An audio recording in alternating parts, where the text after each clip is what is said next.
네, 문재인 대통령이 어제 윤석열 검찰총장에 대한 정직 2개월 징계 처분을 집행하면서 윤 총장 어제부터 정직에 바로 들어갔습니다. 네, 추미애 법무부 장관은 징계안을 제청하고 사의를 표명했는데요.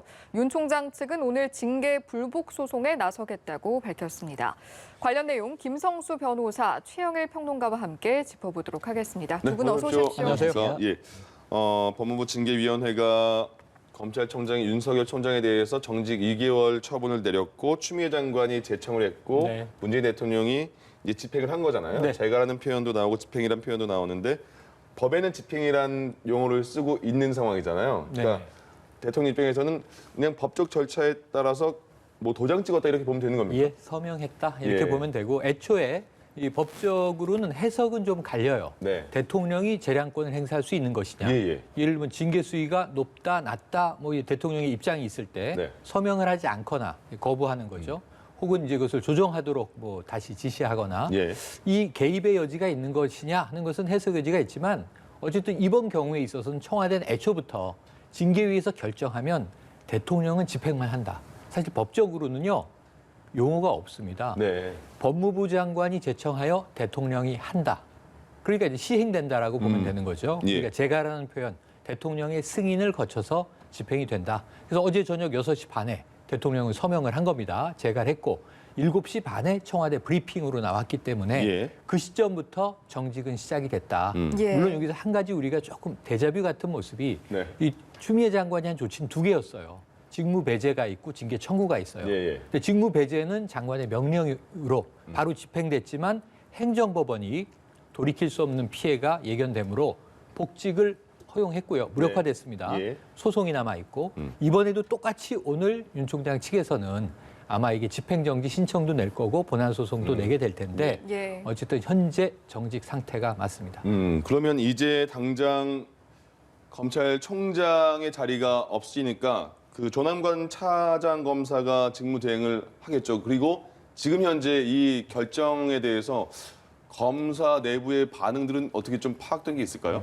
예, 우선은 검찰청법 13조에 예. 이제 검찰총장이 직무를 수행할 수 없을 때는 대검 차장검사가 수행을 하게 돼 있습니다. 네네. 그렇다 보니까는 현재 직제상 조남관 대검 차장검사가 이제 대행을 한동안 맡을 것으로 보이고 예. 이제 말씀하셨던 것처럼 뭐 집행정지 가처분 신청이 인용이 되는지 아니면 인용이 되지 않는지에 따라서 그 기간 동안 대행이 어쨌든 대검 차장검사 측에서 이루어질 것으로 보입니다. 예. 그리고 이 검찰 내부의 뭐 이제 상황을 조금 말씀을 드리자면 네. 이제 어제자로 이제 지난 검찰총장 9명이 이 성명을 냈습니다. 어. 이 부분 관련해서는 민주주의에 위협이 될 수가 있는 부분이고 법치주의에 위협이 될 수 있다. 뭐 이런 취지의 성명을 냈었고 예. 그리고 이제 내부 전산망에서도 검사들이 여러 이제 의견이 나오고 있고 이 부분 관련해서 뭐 찬성하는 입장도 있을 것이고 이제 반대하는 입장도 있을 것인데 뭐 여러 가지 의견이 나오고 있고 또 이제 예. 부부장 검사 35기 정도면 이제 검찰 내에서 부부장 검사 정도가 이제 되는데 부부장 검사들 중에 상당수도 이 부분 관련해서 이런 좀 문제가 있는 부분이 아니냐 절차적인 문제가 있는 것이 아니냐 이렇게 지금 성명을 내는 부분이 있어서 계속해서 이런 검찰 내부에서 많은 갈등이 나오지 않을까 생각이 되는 부분입니다. 네. 예. 그리고 추 장관이 윤 총장의 징계를 제청을 하면서 네. 사의를 표명했다. 이 부분 네네. 역시 저희가 주목해서 봐야겠는데 네. 배경을 두고 여러 가지 의견이 있는 것 같거든요. 맞습니다. 어떻게 분석하십니까? 이게 워낙 전격적인 사의 표명입니다. 네. 이제 왜냐하면 어제 낮에는요. 이 권력기관 개혁에 대한 장관 회의가 있었어요. 예. 여기는 국정원장, 법도 바뀌었죠 최근에. 예. 또 행정안전부 장관, 경찰청을 이제 가지고 있죠. 그리고 법무부 장관, 여기 검찰이 소속돼 있습니다. 네. 그런데 여기서 추미애 장관의 입장을 보면 정말 책임을 지고 끝까지 맡은 바 소임, 이 검찰의 개혁을 완수하겠다. 그 한참 더 갈 것으로 지금 예. 이야기가 나왔는데 저녁에 청와대 브리핑에서 사의를 표명했고 여기에 대해서 대통령은 높이 평가했고 네. 추 장관의 추진력과 결단이 아니었으면 불가능한 개혁이었다라고 굉장히 극찬을 했습니다. 예. 그러면서 숙고를 해서 결정하겠다라고 이야기를 했는데 그러니까 지금 이 사표가 반려된 것도 아니고 수리된 것도 아니에요. 예. 이제 청와대는 고심에 들어가는데 아마 즉시 수리하기는 쉽지 않습니다. 예. 후임을 찾아야 되고 또 청문 절차를 거쳐야 되거든요. 예. 그래서 이 시간이 몇 주 걸릴지 몇 달 걸릴지 알 수 없지만 어쨌든 사의 표명했다는 게 어제 좀 논란 대목인데 네. 이게 하룻밤 지나면서 보니까 청와대도 기정사실화하고 있는 것 같고 그리고 이제 민주당 측도 그렇다면 후임을 찾아야 되지 않느냐 이미 하마평도 나오고 예. 그러니까 이게 반려될 가능성은 낮아 보여요. 이 시점이 문제지만 수리될 것으로 보여지는데 예. 그렇다면 후임은 누구이냐? 이게 추 장관의 좀 즉각적인 사의 표명이냐? 아니면 이 정도까지 하고 징계가 끝나면 사의를 할 예정으로 계획을 잡아뒀던 것이냐? 예. 혹은 추 장관의 개인 의지보다는 청와대의 의지. 일전에 이미 직무배제 때 한번 동반 사퇴론이 나온 적이 있습니다. 예. 청와대의 또 의중이 혹시 반영된 것이냐? 해석은 지금 구구한 상황입니다. 그러네요. 숙고에서 그러니까 추 장관의 사의 표명과 거취 결단을 높이 평가한다. 숙고해서 수용 여부를 판단하겠다. 마지막까지 맡은 소임을 다해달라 이렇게 맞습니다. 말한 거잖아요. 그러니까 숙고해서 수용 여부를 판단하겠다. 네. 이 부분이 어떤 뜻인지 잘 모르겠어요. 네. 그러니까 이게 반려될 수도 있고 예. 자, 이제 대통령이 고민을 할 텐데 집행, 정직 2개월 집행은 들어갔고 예. 헌정사 사상 초유의 검찰총장에 대한 징계가 이루어졌지만 네. 지금 지켜볼 대목은 오늘과 근일입니다. 행정법원에서 혹시 정직 2개월을 돌이킬 수 없는 피해가 있고 예. 이 징계위의 절차가 부당했다. 복직하시오. 그러면은 다시 돌아가거든요. 네. 그러면 정직 2개월은 의미가 없어지고 본안 소송에서 한참 다툴 텐데 예. 결정이 나오면은 윤 총장은 임기 다 채웠을 거예요. 그러니까 큰 의미가 없는 것으로 보고 네. 그러면 행정법원이 윤 총장을 인용해서 살려줄 거냐, 기각을 함으로써 정직 2개월을 둘 거냐. 예. 근데 이게 이제 저희 법조인이신 이제 김 변호사님이 해석을 또 해주셔야 되지만 네네. 대다수의 의견은 정직 2개월이 묘수였던 거 아니냐. 아. 왜냐하면 이 지난번에는 임기를 지켜야 한다는 전제를 행정법원 조미연 판사가 달았는데 예. 지금 임기가 5개월 지켜지거든요. 7개월 중에 2개월 그렇죠. 정직, 네. 뭐 뭔가 이제 좀 비위 혐의가 일부 인정이 돼서 여기에 대한 징계를 받더라도 임기가 손상되진 않아요. 예. 예. 그래서 이제 이런 부분에 대해서는 이번엔 행정법원이 인용하지 못할 것 아닌가, 기각할 것 아닌가라는 관측도 있는데 예. 자, 이 고비를 일단 넘어가서 정직이 유지된다는 전제 하에 추미애 장관이 어느 시점에 이제 그만두는 것이 적절한지를 청와대가 판단하게 될 거예요. 예. 그러니까 행정법원 판단까지는 지켜볼 것으로 보여집니다.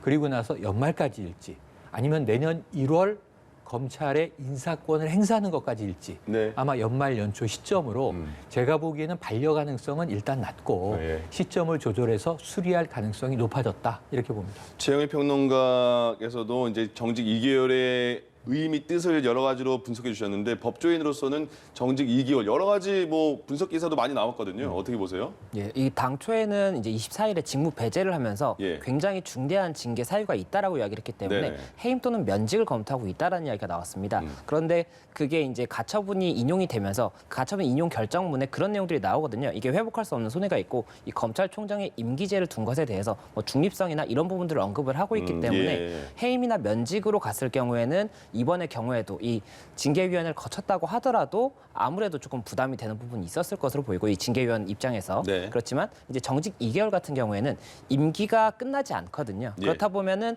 이 부분 검찰총장의 이런 중립성이나 지위를 이렇게 심각하게 침해했다라고 볼 수 있는지도 법원에서 다시 한번 고민을 해서 이 회복할 수 없는 손해가 있느냐, 또 이런 행정소송, 본안소송에서도 재량권의 남용 행사가 있느냐 이것을 판단함에 있어서 1만큼 잘못했으면 1만큼 처분을 해야 되는 게 이제 재량권인 건데 네. 예. 1만큼 잘못했는데 10만큼 했다 그러면 일탈이나 남용이 되기 때문에 취소나 무효가 됩니다. 예. 그래서 그런 부분들을 감안을 했을 때 지금 현재 징계 사유를 8가지, 이제 처음에 추미애 장관이 6가지 혐의라고 했었는데 네. 이것을 이제 징계위원회에서는 8가지로 세분화를 했거든요. 예. 그래서 이제 4가지를 인정을 했습니다. 그래서 절반을 인정하면서 정직 2개월을 한 것이 그렇다면 재량권의 남용 행사로 볼 수 있는지 여부에서는 아무래도 좀 유리할 수가 있는 부분이 있기 때문에 해임 면직보다는 네. 그래서 그런 부분들도 어느 정도는 반영이 된 것으로 보이고 법적으로 봤을 때도 이 부분이 굉장히 조금 이제 이 법원에서도 집행정지 신청을 받는 법원이든 본안소송을 받는 법원에서도 예. 고민이 될 수밖에 없는 부분이 됐다 이렇게 좀 보입니다. 네.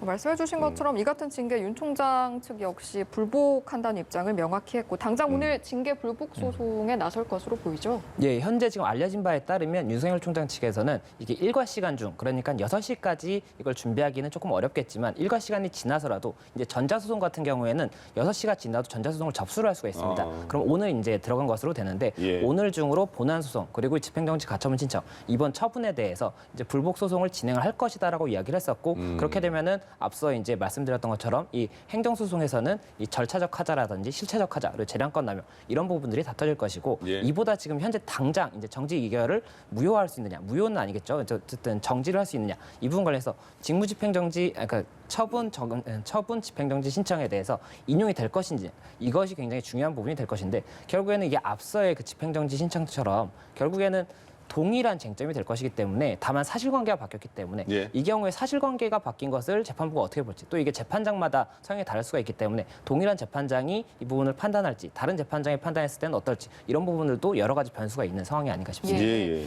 지난 소송과 이번에 이제 펼쳐질 소송을 비교해 봤을 때 그 대상이 달라졌다, 달라질 것이다라는 네. 점도 주목해서 봐야 할 텐데 네. 대통령에 대한 소송 그 자체가 부담이 되진 않겠습니까? 부담이 됩니다. 지금 지난번에 이 신청, 우선 소송은 2개가 본안 소송이 가겠죠. 네네. 직무 배제에 대한 본안 소송이 남아 있습니다. 예. 정식 재판 가야 되고요. 오늘 또 들어간다면 본안 소송과 함께 또 이제 이 신청이 같이 들어갈 텐데 신청은 근일 내에 나올 겁니다. 예. 하지만 또 본안 소송이 시작되면 징계 결정이 이게 옳은지 그른지 취소에 대한 소를 구한 거기 때문에 예. 이걸 취소하는 게 옳은지 유지되는 게 옳은지가 또 한참 지나서 나올 텐데 지난번에 이 일종의 가처분, 이 효력 정지, 이번에 또 징계에 대한 집행 정지 이 두 신청이 다른 점이 2가지가 있어요. 예. 하나는 지난번에는 법무부 장관이 직무에서 배제한 것은 문제가 있다.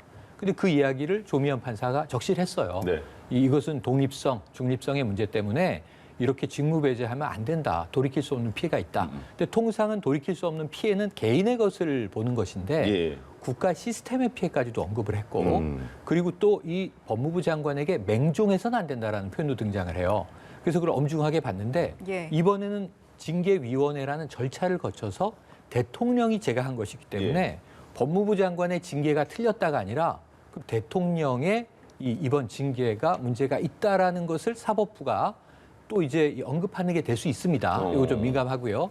2번째 뭐냐면 지난번에는 6가지 비위 혐의 내용은 행정법에서 다루지도 않았어요. 네네. 이건 본안 소송에서 다툴 문제다 예. 하고 남겨뒀는데 이번에는 징계위의 결정이 부당했는지 아니면 합당했는지 예. 혹은 이것이 과중한 징계인지 아니면 적절한 징계인지를 판단하려면 비위 혐의를 들여다볼 수밖에 없어요. 짧지만 예. 결정을 해야 되지만 그래서 이 대부분의 내용은 본안 소송에서 다루더라도 징계의 사유가 된 4가지의 혐의의 인정, 징계위가 인정한 거. 예. 이 중에서 특히 제일 중요한 게 이제 법관에 대한 일명 사찰 의혹 아니겠습니까? 그 외에도 또 이 과연 정치적 중립을 이제 위반한 언행이 있었는지 예. 또는 이제 감찰이나 수사를 방해한 혐의가 인정이 되는지 이것을 적어도라도 들여다봐야 되기 때문에 지난번 행정 신청 그 심의 결정에 비해서는 이번엔 내용을 조금 다를 수밖에 없고 네. 그리고 그 결정에 대해서는 대통령의 제가 집행에 대해서 사법부가 제동을 걸 것이냐 아니면 유지할 것이냐 이것도 초미의 관심입니다. 말씀하신 이 부분이 가장 궁금한 부분이에요. 그래서 과연 징계위에서 일단 징계가 결정이 됐는데 행정 절차를 거쳐서 완성이 됐는데 이걸 과연 사법부가 잘못됐다고 판단을 할 것인가가 궁금한데 윤석열 총장 측에서는 본안 소송까지는 시간이 많이 걸릴 테고 빨리 나올 수 있는 행정법원에서의 이런 가처분 신청을 굉장히 많이 생각을 할 것 같거든요.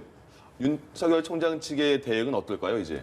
예, 지금 말씀하신 것처럼 본안 소송 자체는 지금 이제 7개월 남았지 않습니까? 예. 임기 자체가 7개월이 남았는데 본안 소송이 이 처분 자체가 잘 됐는지 잘못됐는지는 본안 소송에서 판단이 되는 것인데 이건 7개월이 넘게 걸릴 가능성이 높습니다. 예. 그렇다 보니까는 지금 현재 당장의 정직 2개월을 풀 수 있느냐가 중요한 것인데 네. 이거는 이 가처분에서 판단이 날 것이거든요. 예. 그렇다 보니까는 이 가처분에서 결국엔 이 법적인 쟁점이 무엇이냐, 그러니까 이제 주요한 부분이 되는데 네. 이제 평론가님께서 말씀을 해주신 것처럼 이게 법원에서도 가처분을 결정함에 있어서 그 실질적으로 맞느냐 틀리냐를 보지는 않지만 이게 다툼의 여지가 있느냐는 판단을 하게 되어 있습니다. 예. 판례상 그렇게 되어 있기 때문에 다툼의 여지가 있는지 절차적 하자라든지 뭐 실체적 하자, 재량권 남용 이런 부분들이 법리적으로 그래 윤 총장 측에서도 한번 주장을 해볼 만한 여지가 있는지는 이제 판단이 될 것이고 만약 그것이 이제 통과가 됐다라고 한다면은 그 다음에 이제 회복할 수 없는 손해가 있는 것으로 볼 수 있는지 예. 그리고 긴급한 필요가 있는지 이런 부분들을 이제 다시 한번 검토를 하게 될 텐데 예. 말씀드렸던 것처럼 지난 이제 직무배제 건의 경우에는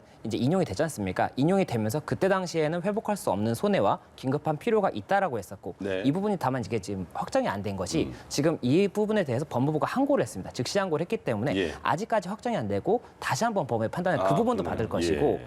다만 이번 같은 경우에도 그때 당시 결정문이 즉시 항고가 만약이라도 기각이 된다고 한다면 그때 당시 결정문이랑 또 동일한 취지로 긴급한 필요라든지 회복할 수 없는 손해 이런 부분들이 이제 적시가 될 것인데 이번에도 법리적으로만 따진다면 동일하게 그런 부분들이 있는 것이거든요. 네. 다만 이번 같은 경우에는 평론가님께서 말씀해 주신 것처럼 사안 자체가 훨씬 더 무거워진 겁니다. 이 처분 자체가 대통령이 집행을 했었고 그리고 절차도 굉장히 많은 진행이 됐었기 때문에 이런 부분들까지도 감안을 한다면은 정말로 어떻게 될지는 법원의 판단에 맡겨서 봐야 되는 것이고 그리고 예. 또 말씀드렸던 것처럼 판사들마다도 법원이라고 하더라도 다 일관된 판단을 가지고 있는 것이 아니라 법관 개개인의 생각이 다르고 그렇기 때문에 오히려 법관의 판단이 존중이 되는 것인데 이번에 어떤 법관이 이 부분 판단을 맡을지도 굉장히 중요할 수가 있기 때문에 예. 이런 예. 부분들을 조금 저 신중히 봐야 되는 것이 아닌가 생각이 듭니다. 변호사님 말씀이 빠르셔가지고 같은 네. 시간에 많은 내용을 들을 수가 있는 것 같아요. 예, 예. 좀 천천히 하겠습니다. 야, 괜찮습니다. 그 윤석열 총장이 이제 앞서서 검찰총장 징계위원회를 법무부 장관이 지정한 그 위원을 지정하는 건 헌법에 위배된다. 네네. 헌법소원을 제기했잖아요. 근데 맞습니다. 이게 언제 결론이 나올지도 궁금한데 하나가 좀 애매한 사안이 된 게 민주당 김종민 의원을 네네. 포함해서 몇몇이 이거에 대한 그 개정안을 냈고 네네. 이제 1월부터 다시 이게 맞습니다. 법이 바뀐다면서요. 맞습니다. 예, 그러면 실효가 있는 이 헌법소원이냐 예. 그것도 궁금해요. 맞습니다. 그러니까 이제 헌법소원은 사실은 실효성은 낮다고 보여집니다. 네. 사실은 뭐 헌재에서도 일단 소송이 들어왔고 이거를 현직 검찰총장 측에서 제기한 거예요. 예. 검찰 조직의 수장이 현행 검사징계법이 문제가 있다. 심지어 위헌이다. 이거 고쳐야 한다. 라고 헌재에 이 헌법소원을 냈는데 이걸 안 들여다볼 수는 없잖아요. 예, 예. 근데 이제 문제는 시간이 많이 흐르겠지만 헌법재판소 시간이 오래 걸립니다. 결국은 그 사이에 말씀하신 대로 1월에 개정된 검사징계법이 시행되는 거예요. 예, 예. 지금 우리가 내내 이 법무부의 징계위원회에 대해서 정말 학습을 네. 국민들이 다 하는 안타까운 상황이 벌어졌는데 예. 이제 7명의 징계위원이 아니고 9명의 징계위원입니다. 그리고 중간에 이제 대한변협 회장 등이 이 징계위원을 추천하게 돼 있으면서 법무부 장관 통제하에 있다. 이건 좀 이제 틀린 말이 될 거예요. 예. 그렇다면 헌재에서는 이제 이 구법은 이미 흘러간 법이니까 예. 새로운 법을 가지고 다퉈봤을 때는 아니다. 이게 그렇게 이 위헌이거나 정치적 중립의 여지가 안 지켜지는 게 아니고 또 이 법무부 장관도 이 조직의 수장이기 때문에 어떤 징계위원회든지 조직의 장이 관여하지 않는 건 없어요. 네. 어느 회사나 뭐 어느 공기업이 징계위원회가 꾸려질 때는 외부위원으로 꾸리고 그럼 다 이 기관은 빠질 수가 없지 않습니까? 이 징계는 조직의 룰을 위배한 내부 구성원에 대해서 징계를 하는 거고 네. 재판하고는 좀 차이가 있는 거예요. 사실 생각을 해보세요. 모 기업에서 총수 일가가 갑질을 해서 물리를 일으킵니다. 법에 가서는 혹은 검찰 단계에서 무혐의가 날 수도 있고 무죄가 날 수도 있어요. 근데 회사에선 징계합니다. 예. 그 직에서 나가시오. 왜? 회사의 이미지에 큰 타격을 줬어. 그러니까 품위만 손상을 해도 징계는 받을 수 있는 거예요. 위법하지 않았다 하더라도 이걸 보면 징계는 윤리의 영역까지도 보는 것이다. 네. 그런 면에서는 제가 보기엔 이제 위헌 소송, 이 헌법 소원 문제는 시간이 오래 걸릴 거지만 그럼 윤 총장이 이걸 알면서 왜 문제 제기를 했느냐? 지금 현재 시점에서는 모든 수단을 다 동원해서 법무부 장관의 징계와 직무배제에 저항하는 상황이다 보니까 예. 이러한 하나하나의 문제 제기가 다 언론 플레이가 될 수 있거든요. 여론전이 될 수 있고 예. 그런 차원에서는 전 유효했다고 보는데 모든 문제를 다 이렇게 이제 절차적으로 문제 제기하는 것이 종합해 보면 좋았는가 유리했는가 하는 부분은 또 별건으로 우리가 나중에 예. 평가할 수 있을 것 같습니다. 예. 네. 이 내용도 짚어보겠습니다. 예. 정직 2개월을 두고 이렇게 윤 총장의 부재 기간 동안 일부 사건의 수사 동력이 떨어질 수도 있지 않겠느냐 네네. 이런 이야기도 나오고 있거든요. 이 부분은 어떻게 요 보시는지요? 케이스 바이 케이스죠. 동력이 떨어지는 사건도 있겠고 동력이 붙는 사건도 있을 겁니다. 예. 지금 윤 총장과 법무부 장관의 갈등 구도, 대립을 구도로 해서 여러 개의 수사가 있죠. 예를 예. 들면 윤 총장 본인의 가족 관련 수사도 있어요. 그리고 또 윤 총장이 조금 더 강력하게 드라이브를 걸었던 월성 1호기 조기 예. 폐쇄에 대한 수사도 있어요. 이 저 대전지검에서 하고 있는 네. 수사가 많습니다. 검찰 조직의 수사는 여러 가지인데 주요 수사만 보더라도 윤 총장이 오히려 이 수사를 뭉개고 있다라고 여권에서 비판받는 것도 있고 또는 무리하게 청와대까지 타고 올라가는 칼날을 겨누고 있다는 수사도 있고 예. 근데 윤 총장의 관심 사안인 수사는 동력이 떨어질 수 있습니다. 하지만 제가 보기에는 여타의 수사들은 총장이 수사를 하는 것이 아니고 배당이 되면 네. 수사팀마다 움직이기 때문에 지금도 여러 가지 수사에서 올해 초만 해도 뭐 이 선거 관련 수사가 왜 8개월씩 끄느냐, 왜 빨리 기소 여부를 판단하지 않느냐, 뭐 민원들은 늘 있어 오는 거거든요. 예, 예. 그래서 예. 일부 핵심 사건에 대해서는 그럴 가능성이 있지만 전반적으로 검찰은 총장이 혼자 일하는 것이 아니라 시스템이 돌아가는 것이다라는 점에서는 큰 지장은 없지 않겠는가 하는 생각도 해봅니다. 예, 예. 그 또 하나는요. 그 여러 가지 그 수사 중에 내용 중에 판사 사찰 의혹 수사는 지금 서울 고검이 그렇죠. 배당 받아서 지금 하고 있잖아요. 근데 하나 또 중요한 게 윤 총장의 가족 측근에 대한 뭐 그러니까 그 부인과 장모에 대한 그런 의혹에 대한 사건은 지금 서울중앙지검이 맡아서 하고 있어요. 이 부분에도 약간의 그 관심을 갖는 분들이 많더라고요. 예, 이 부분 같은 경우에는 지금 현재 판사 사찰 의혹 그리고 네. 이제 이 감찰 관련해서 또 의혹이 있었지 않습니까? 네. 그 사건 두 개가 다 지금 서울 고검으로 배당이 돼 있습니다. 네. 그래서 거기서 이제 진행이 되고 있고 이제 윤석열 총장의 가족이나 측근의 사건들은 서울중앙지검에서 이제 진행이 되고 있는데 예. 이 부분들이 뭐 서울중앙지검 같은 경우에도 그렇고 이 판사 사찰 의혹이나 뭐 감찰 의혹 관련해서도 윤석열 총장이 직접적으로 관여를 하지 않기로 예. 이제 명시가 돼 있었던 사건이었기 아. 때문에 이 부분 관련해서는 뭐 별다른 뭐 이번에 이런 결정으로 인해서 별다른 이제 변화가 생긴다거나 이렇게 보기는 조금 어렵고 다만 이제 이 부분 관련해서는 공수처가 이제 1월 중에 만약에라도 출범을 하게 된다면 공수처에서 이 사건 자체가 이제 뭐 진행 경과라든지 공정성 시비 등을 이유로 해서 이첩을 받아갈 수가 있게 돼 있습니다. 그렇게 되면은 공수처에서 이 사건들을 가져갈 것인지 예. 아니면은 검찰 단계에서 이 부분이 기소 여부까지 결정이 될 것인지 이 부분이 조금 더 관심을 가지고 볼 수 있는 그런 부분이 아닌가 생각이 듭니다. 두 분이 이 부분은 비슷하네요. 네. 그 윤석열 검찰총장이 지금 직무 정지가 된 상황에서 다른 여타의 수사들은 큰 영향을 받지 않을 것이다. 이 네. 부분은 예, 공통된 얘기로 듣고 여기서 마무리하겠습니다. 지금까지 김성수 변호사, 최영일 평론가와 함께했습니다. 두 분 고맙습니다. 고맙습니다. 고맙습니다.